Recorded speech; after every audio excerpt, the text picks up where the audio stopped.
अभिनंदन यूट्यूब। मैं आलोक श्रीवास्तव आपका बहुत बहुत स्वागत करता हूं नेटवर्क नट्स के यूट्यूब चैनल पे।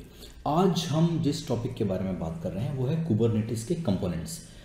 मैं डिटेल के अंदर नहीं जाऊंगा इस वीडियो में, पर ऑब्जेक्टिव ये है इस वीडियो का जो मकसद है वो ये है कि काफ़ी बार जब बात करी तो ये मालूम पड़ा कि ज़्यादातर कुबरनेटिस के जो कंपोनेंट्स हैं जो हम उसके कंपोनेंट्स को समझने में दिक्कत आती है कि क्योंकि कुबरनेटिस क्लस्टर में कंपोनेंट्स बहुत सारे हो जाते हैं, बहुत कुछ इन्वॉल्व हो जाता है।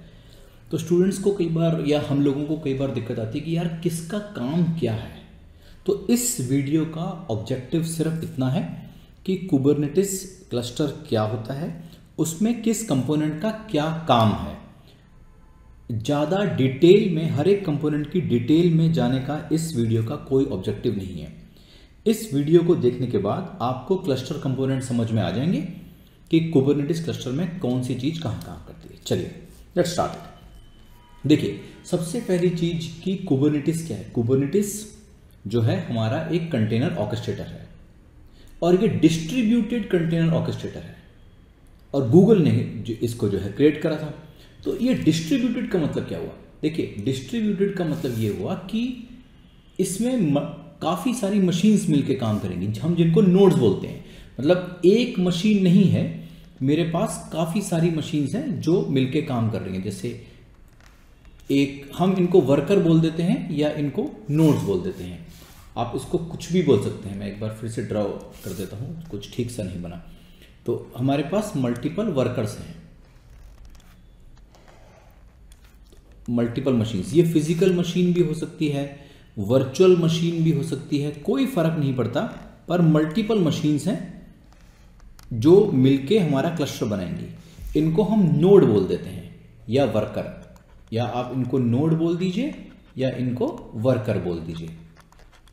तो मैं इनको अब जब मल्टीपल मशीन्स हैं और इन मशीन्स पे हमारे पॉड्स चलेंगे या कंटेनर्स चलेंगे, पर इनको मैनेज कैसे करेंगे? ये तो बहुत सारी मशीन्स होंगी। तो हमेशा डिस्ट्रीब्यूटेड के अंदर का मकसद ये है कि इनको मैनेज करने के लिए मेरे पास एक मैनेजर और होगा। प्रोडक्शन में एक से ज़्यादा मैनेजर्स भी हो सकते हैं, पर एक मैनेजर तो होगा ही होगा। ये हमारा मैनेजर हो गया।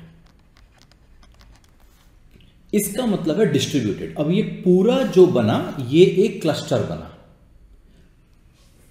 और जैसे मैंने ये इस पॉइंट में लिखा हुआ है, manager can be more than one for HA। अब जो प्रोडक्शन एनवायरनमेंट में कई बार एक कंसर्न आता है कि यार अगर ये मैनेजर ही डाउन हो गया तो अपना तो बैंड बच जाएगा। तो एक से ज़्यादा मैनेजर्स हो सकते हैं।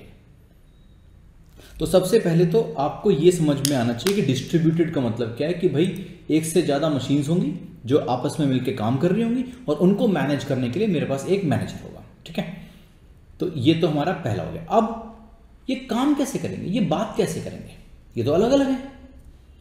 ठीक है ना। तो हमारा जो मैनेजर होता है उसके ऊपर एक प्रोसेस चलता है जिसको बोलते हैं क्यूब API सर्वर। इसको समझिएगा, मैनेजर पे एक प्रोसेस चलेगा क्यूब API, और उस क्यूब API को यूज करके यहां पर मेरे पास एक प्रोसेस चलेगा क्यूब API सर्वर मैनेजर के ऊपर। ठीक है, तो क्यूब API वो प्रोसेस है जो क्लस्टर का सारा कम्युनिकेशन देखता है। ये एपीसेंटर है आपके क्लस्टर का, सब कुछ इसके थ्रू ही होकर जाएगा। पर ये वर्कर से कैसे बात करेगा? वर्कर से बात करने के लिए हर वर्कर पे एक क्यूबलेट नाम का प्रोसेस चलता है। इसको एजेंट मान लीजिए कि हर एक मशीन पे एक एजेंट है जिसका नाम है क्यूबलेट। ये भी यहां पर भी एक क्यूबलेट चलेगा और यहां पर भी क्यूबलेट चलेगा। तो क्यूबलेट वो प्रोसेस है जो वर्कर पे चलेगा और उसको इंस्ट्रक्शन देने के लिए मेरे पास API सर्वर है। ठीक है ना। अब ये जो API सर्वर है ये क्यूबलेट से कम्युनिकेट करता है। यहां पर भी करेगा ऑब्वियसली, यहां पर भी ये क्यूबलेट से कम्युनिकेट करेगा। ठीक है, और क्यूबलेट का काम होता है फिर आगे वो पॉड्स क्रिएट कर देगा। आपका जो बिजनेस एप्लीकेशन है वो तो पॉड में ही रन कर रहा है, ठीक है ना। तो फिर ये यहां पे पॉड क्रिएट हो जाएगा, ये आपके पॉड्स क्रिएट हो गए। पॉड क्रिएट करने का काम वर्कर पे क्यूबलेट का है। ये मेरा पॉड है, ये मेरा पॉड है, और यहां पर भी मल्टीपल पॉड्स रन कर रहे होंगे। ये मेरे पॉड्स चल रहे हैं, या आपका बिजनेस एप्लीकेशन। तो क्यूबलेट को इंस्ट्रक्शन आई और क्यूबलेट ने फिर पॉड्स क्रिएट कर दिए, ठीक है ना। ये क्यूबलेट का काम है। तो अब हमें ये तो समझ में आ गया कि भाई इनके बीच में कम्युनिकेशन कैसे होता है, एपीआई सर्वर और क्यूबलेट के बीच में। पॉड जो है वो कुबरनेटिस क्लस्टर पे एटॉमिक यूनिट है। मतलब जैसे हम कंटेनर्स की बात करते थे, तो जब हम डॉकर की बात कर रहे हैं तो हम कंटेनर की बात करते थे। कंटेनर हमारा एटॉमिक यूनिट होता है, मतलब सबसे छोटा कंपोनेंट है। इस तरीके से जब मैं कुबरनेटिस क्लस्टर की बात करता हूं तो पॉड मेरा एटॉमिक यूनिट हो जाता है। एक पॉड के अंदर एक से ज्यादा कंटेनर्स चल सकते हैं, पर हम नॉर्मली अवॉइड करते हैं, ठीक। तो कम्युनिकेशन कैसे हो रहा है हमारा, एपीआई जो मेरा मैनेजर पे चल रहा है और क्यूबलेट जो मेरा वर्कर पे चल रहा है। इस तरीके से ये लोग आपस में बात करते हैं। बहुत अच्छी बात है ये तो। अब कम्युनिकेशन तो समझ में आ गया हमें कि इनके बीच में बातचीत कैसे हो रही है। अब हमारे पास जो दूसरा सवाल आता है वो ये है कि मैनेजर कैसे पता करेगा कि कौन से नोड पे मुझे पॉड चलाना है। ठीक बात है ना, आपके पास तो मल्टीपल नोड्स हैं। मैंने तो यहां पे 2 ही का एग्जाम्पल दिया है, पर आपके पास बहुत सारे नोड्स हो सकते हैं यहां पर, है ना। 10 मशीन्स हैं आपके पास, यहां पर मान लेते हैं। तो 10 में से किस पे चलाना है, ये काम करता है स्केड्यूलर। आपके मैनेजर के ऊपर एक स्केड्यूलर नाम से प्रोसेस चलता है, ठीक है। इसका काम होता है कि कौन से नोड पे जगह फ्री है वहां पर मैं एप्लीकेशन चलाऊं। तो यहां पर मेरे पास एक प्रोसेस चलता है जिसको हम क्यूब स्केड्यूलर बोलते हैं। मैं यहां पे लिख देता हूं इसको, क्यूब स्केड्यूलर, राइट। स्केड्यूलर भैया यहां पे चल रहे हैं। स्केड्यूलर कम्युनिकेट करता है एपीआई से, ये एपीआई से बात करेगा। तो स्केड्यूलर नाम का प्रोसेस के पास ये इंफॉर्मेशन होती है कि किस नोड पे कितने रिसोर्सेज फ्री हैं। अब वो कहां स्टोर करता है वो देखते हैं। बाय डिफॉल्ट स्केड्यूलर जिस नोड पे सबसे ज्यादा रिसोर्स रैम और सीपीयू फ्री होगा वहां पे पॉड को डाल देगा। मतलब स्केड्यूलर एपीआई को बोलेगा कि भैया एपीआई मेरे हिसाब से वर्कर नंबर 8 पे रैम फ्री है। अब एपीआई जो है वर्कर नंबर 8 के क्यूबलेट से बात करेगा, या चलिए इसने 2 बोला, ये वर्कर 2 बोला कि भाई वर्कर 2 है, ये वर्कर 1 है, राइट। अब एक पॉड डिप्लॉयमेंट का आया तो स्केड्यूलर पहले चेक करेगा कि किस पे रिसोर्सेज फ्री हैं। जिस पे रिसोर्सेज फ्री होंगे स्केड्यूलर एपीआई को बोलेगा आप इस मशीन के क्यूबलेट से बात करो। मान लीजिए वर्कर 2 के क्यूबलेट से बात करो। अब एपीआई सर्वर वर्कर 2 के क्यूबलेट को इंस्ट्रक्ट करेगा कि आप एक पॉड बनाइए। तो बाय डिफॉल्ट ये सबसे हैवी जो मशीन होगी, या हैवी तो नहीं बोलना चाहिए, मुझे ये बोलना चाहिए कि जहां पे सबसे ज्यादा रिसोर्स फ्री होंगे वहां पे चला देगा। तो ये ऑटोमेटिक होता है, नॉर्मली हम लोग इसमें कुछ इंटरफेरेंस करते नहीं है, पर हम इन्फ्लुएंस कर सकते हैं। माइट भी आपके पास एक ऐसा केस आ जाए कि भाई मुझे तो ये जो पॉड है, ये जो मेरा बिजनेस एप्लीकेशन है, ये एक स्पेसिफिक मशीन पे चलाना है। तो उसके लिए हम node selector, affinity, anti affinity इनको यूज कर सकते हैं। हम एफिनिटी, एंटी एफिनिटी यूज कर सकते हैं सिलेक्शन के लिए, नोड सेलेक्टर्स यूज कर सकते हैं, टेंट्स एंड टॉलरेशंस यूज कर सकते हैं। मैं खुद बता सकता हूं कि भाई मेरे हिसाब से तो आप ये पॉड यहां पे चलाओ, पर हम इस पर अभी बात नहीं करेंगे। आपको सिर्फ कंपोनेंट समझाना इस वीडियो का ऑब्जेक्टिव है। तो अब स्केड्यूलर भी समझ में आ गया कि भाई पॉड जो चूज करा जाएगा कि किस मशीन पे चलेगा वो स्केड्यूलर का काम है। बहुत अच्छी बात है ये तो। अब आता है कि ये सब इंफॉर्मेशन कहीं तो रखनी पड़ेगी मुझे, है ना, हम तो भूल जाएंगे। तो ये सारी इंफॉर्मेशन कि कितने मेरे पास वर्कर्स हैं, कौन सा पॉड कहां चल रहा है, किस पॉड को कितना सीपीयू दिया है, कितना रैम दिया है, ये कहीं तो कुबरनेटिस को स्टोर करना पड़ेगा। स्टोरेज के लिए कुबरनेटिस क्या काम करता है? स्टोरेज तो भाई चाहिए, स्टोरेज के बिना तो बात बनेगी नहीं, है ना। तो स्टोरेज के लिए कुबरनेटिस यूज करता है एचसीडी। एचसीडी इसका डेटा स्टोर है। इसको लिखते एचसीडी है पर बोलते एचसीडी है। इसको ईटीसीडी मत बोलिएगा, right. Normally we pronounce it as HCD. तो एचसीडी मेरा एक डेटाबेस होगा यहां पे, जिसमें मेरा सारा इंफॉर्मेशन स्टोर करी जाएगी, ठीक है। तो यहां पर मैं लिख देता हूं, इसको कहां पे कर दूं, यहां कर देता हूं। तो यहां मेरा एचसीडी चल रहा है, ये मेरा एक डेटा स्टोर चल रहा है। यहां पे मेरा डेटा स्टोर चल रहा है, इसका नाम है एचसीडी। और एचसीडी किससे बात करेगा? एपीआई से बात करेगा। सब कुछ एपीआई के थ्रू है भाई, जो भी कम्युनिकेशन हो रहा है एपीआई के थ्रू ही हो रहा है। तो एचसीडी के अंदर हमारा सारे क्लस्टर की इंफॉर्मेशन रखी जाएगी। कितने नोड हैं, कितने पॉड हैं, कौन सा पॉड कहां पे चल रहा है, कौन से नोड की हेल्थ कैसी है, ये सारी इंफॉर्मेशन आपका एचसीडी में रखा जाएगा। तो एचसीडी आपका डेटा स्टोर हो गया। ये की वैल्यू डेटा स्टोर है, केवी बोलते थे इसको, केवी। ये इंटरनल भी हो सकता है और एक्सटर्नल भी। इंटरनल का मतलब कि मैनेजर का ही पार्ट है। एक्सटर्नल का मतलब मैंने एक सेपरेट मशीन ली हुई है, उस पर भी मैं ये रख सकता हूं, ठीक है। तो एचसीडी भी समझ में आ गया कि भाई एचसीडी पे हमारा सारा इंफॉर्मेशन स्टोर करी जाएगी। जो भी मेरे जो है क्लस्टर के अंदर चल रहा है, वो सारी इंफॉर्मेशन एचसीडी के अंदर होगी। तो एचसीडी को संभालना बहुत इंपॉर्टेंट है। अब तो एचसीडी जो है क्लियर हो गया। अब क्या रह गया? अब अगर पॉड स्केल कैसे करेंगे, अब बाहर से कैसे एक्सेस होगा? आपका क्लस्टर तो इतना है ना, आप समझिएगा। जब मैं क्लस्टर बोल रहा हूं तब मैं इतने पार्ट की बात कर रहा हूं, राइट। क्लस्टर का मतलब है कि मैं कितना की बात कर रहा हूं, मैं बात कर रहा हूं इतने एरिया की, बस ये वाला एरिया। मैं एचसीडी को इसके अंदर ही मान लेता हूं। तो ये मेरा क्लस्टर है, ये है ना। क्लस्टर का मतलब इतना हो गया ना। एचसीडी इसी के अंदर मान लीजिए आप, ये मेरा क्लस्टर है, डॉटेड लाइंस। अब पर मेरे कस्टमर्स तो क्लस्टर के अंदर आके एप्लीकेशन एक्सेस नहीं जो करेगा, वो तो बाहर से करेगा, वो तो अपने वर्क स्टेशन से काम करेगा। तो मेरा जो पॉड क्लस्टर के अंदर चल रहा है, उसको बाहर से कैसे एक्सेस करा जाएगा? अब बात ये आती है, भाई पॉड तो मेरा क्लस्टर है, ये मेरा क्लस्टर है। अब जो कस्टमर्स होंगे वो तो बाहर होंगे, यहां पर होगा। ये कैसे एक्सेस करेगा मेरे पॉड को? इसके लिए कुबरनेटिस एक सर्विस कंसेप्ट यूज करता है, सर्विस। अभी आप इतना समझ लीजिए कि सर्विस यूज होगी पॉड को बाहर निकालने के लिए। ये लेबल्स और सेलेक्टर्स पे काम करती है, और ये भी हमारा किससे बात करेगी? ऑब्वियसली एपीआई से ही बात करेगा, राइट। तो एक मेरे पास सर्विस कंट्रोलर होगा, यहां पे लिख देता हूं, सर्विस कंट्रोलर,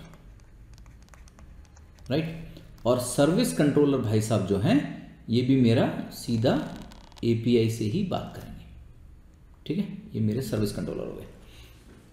अब जैसे ही आप सर्विस बनाते हैं, तो सर्विस वर्क करती है लेबल्स पे और सेलेक्टर्स पे। जब आप कुबरनेटिस करेंगे या आप कर रहे हैं, तो आपको पता होगा लेबल्स की कितनी बड़ी इंपॉर्टेंस है। कुबरनेटिस जो डिसीजन लेता है वो लेबल्स पे लेता है। तो सर्विस भी चूज करती है पॉड को लेबल के बेसिस पे। जिन पॉड का लेबल एक है, उसको वो एक सर्विस के अंदर ले आएगा और उसको एक्सेस करा जाएगा। अब जैसे ही हम ये काम करते हैं, तो इसको मैनेज करने के लिए कैसे होता है? अभी कौन से पॉड को, जो कौन सा पॉड कहां पे रन कर रहा है, इसको फैसिलिटेट करने के लिए, सर्विस को फैसिलिटेट करने के लिए क्या होता है, हमारे जो वर्कर है इस पे एक प्रोसेस और चलता है, क्यूब प्रॉक्सी। क्यूब प्रॉक्सी नाम से एक प्रोसेस चलेगा हर वर्कर पे। क्यूब प्रॉक्सी यहां भी चलेगा, और ऑब्वियस है कि यहां पर भी चलेगा। हमने क्यूब प्रॉक्सी भैया को यहां पर भी रन कर दिया। तो क्यूब प्रॉक्सी का काम क्या है? क्यूब प्रॉक्सी का काम है पॉड्स के साथ कम्युनिकेट करना। ये पॉड्स को पास कम्युनिकेट करेगा, राइट, कि कौन सा पॉड मेरे पास चल रहा है। इसका काम पॉड टू पॉड कम्युनिकेशन है। एक पॉड दूसरे पॉड से बात करना चाहता है, चाहे वो उसी मशीन पे चल रहा हो चाहे दूसरी मशीन पे चल रहा हो, ये काम क्यूब प्रॉक्सी करेगा। और क्यूब प्रॉक्सी क्या काम करता है कि सर्विस आईपी और पॉड आईपी के बीच में फिर लोड बैलेंसिंग भी करता है, पर इसकी डिटेल में मैंने आपको बोला था नहीं जाएंगे। एक कंपोनेंट समझ लें आप, क्यूब प्रॉक्सी नाम से कंपोनेंट है जिसका काम क्या है कि ये रिस्पॉन्सिबल है सर्विस आईपी को पॉड आईपी में कन्वर्ट करने के लिए या उसको रिजॉल्व करने के लिए। जब भी हम एक सर्विस क्रिएट करेंगे ना, तो सर्विस को एक आईपी आ जाएगा, तो पर कस्टमर सर्विस आईपी पे हिट करेगा और वो सर्विस आईपी पॉड को लेकर जाएगी, तो वो काम क्यूब प्रॉक्सी का है। तो क्यूब प्रॉक्सी हमारा सर्विस के साथ मिलके एप्लीकेशन को बाहर से एक्सेस हो जाएगा। इसके लिए मुझे कई बार इनग्रेस कंट्रोलर्स हैं या सर्विस मैश लगाना पड़ेगा, पर वो इस वीडियो के अभी जो है रेंज के बाहर है, अभी हम उस बारे में बात नहीं करेंगे।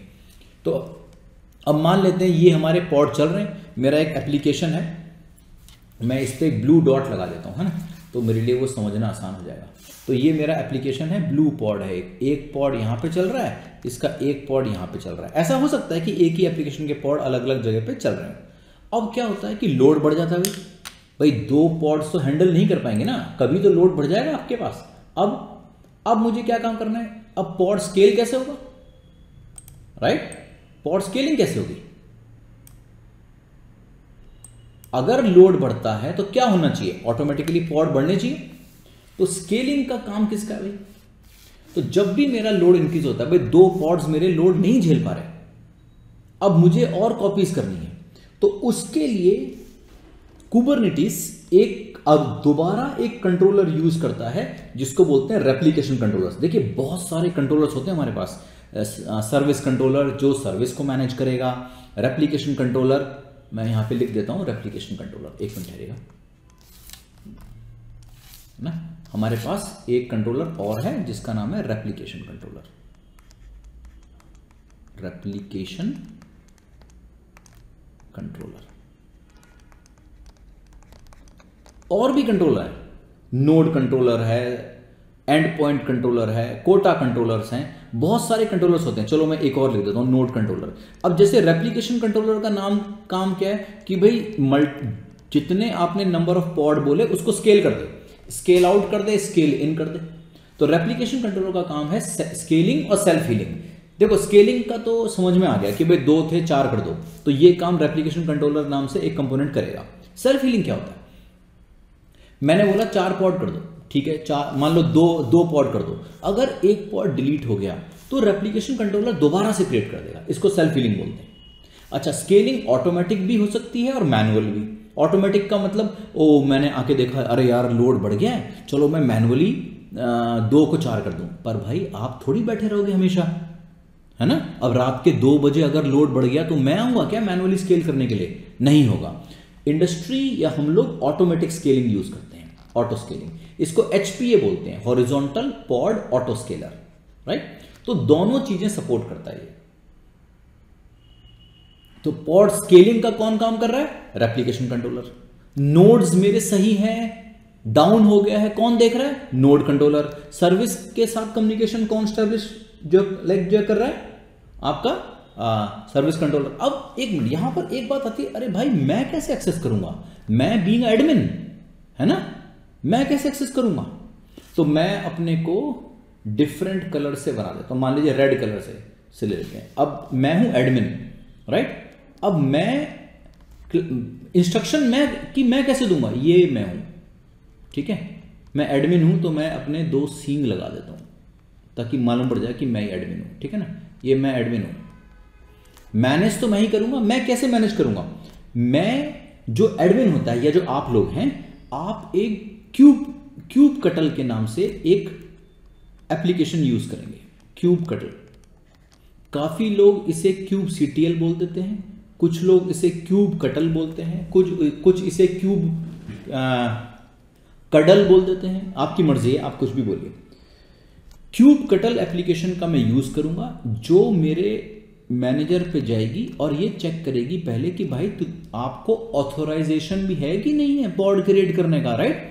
तो ऑथोराइजेशन और ऑथेंटिकेशन चेक करा जाएगा, राइट। ऑथेंटिकेशन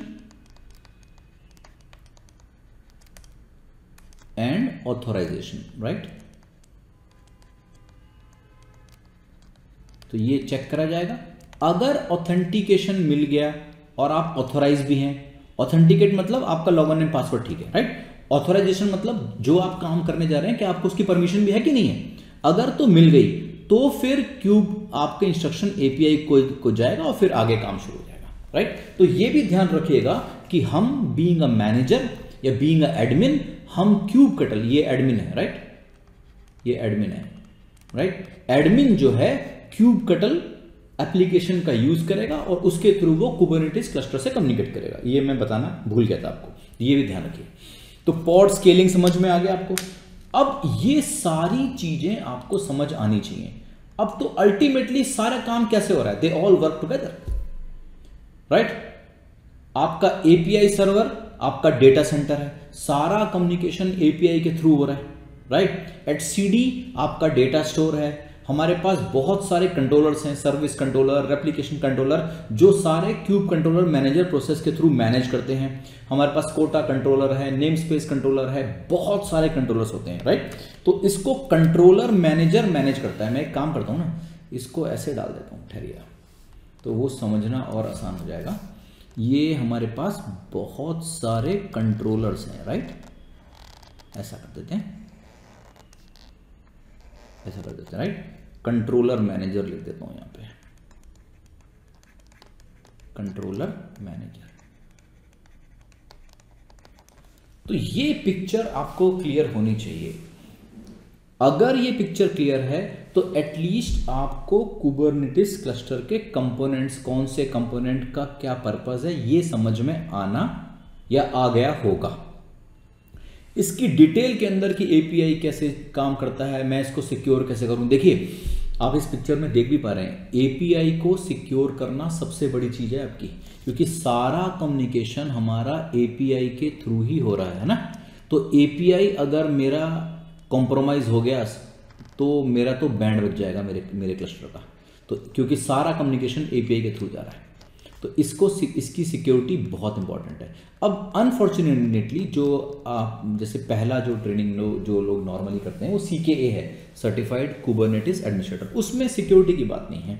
अगर आपको सिक्योरिटी करना है तो आपको CKS करना पड़ेगा। रिकमेंडेड पाथ क्या है कि एक तो पहली चीज आपको कंटेनर ऑर्केस्ट्रेटर आना ही चाहिए। आज की डेट में आपको ये टेक्नोलॉजी पता होनी चाहिए। आपका लिनक्स स्ट्रांग होना चाहिए। आप शुरू करेंगे CKA से, और अगर आपका सिक्योरिटी में जाने का मन करता है तो लिनक्स इसका प्रीरिक्विजिट है, और कंटेनर्स वगैरह भी आपको पता हो पहले, है ना, कंटेनर्स वगैरह क्या होते हैं। और उसके बाद आप CKA करेंगे, और आपका अगर मन करता है तो फिर आप CKS करिए। तो ये आपको कंटेनर ऑर्केस्ट्रेटर सिखाएगा। चलिए ये तो अलग बात। आई होप आपको ये चीज़ें समझ में आई, और इस वीडियो ने आपको कुबरनेटिस कंपोनेंट्स का क्या ऑब्जेक्टिव है, कौन सा कंपोनेंट कहाँ काम करता है, ये पिक्चर क्लियर करी है। बहुत बहुत धन्यवाद वीडियो देखने के लिए। अपने कमेंट्स जरूर शेयर करिए, और बहुत जल्द हम दोबारा मिलेंगे। जय हिंद।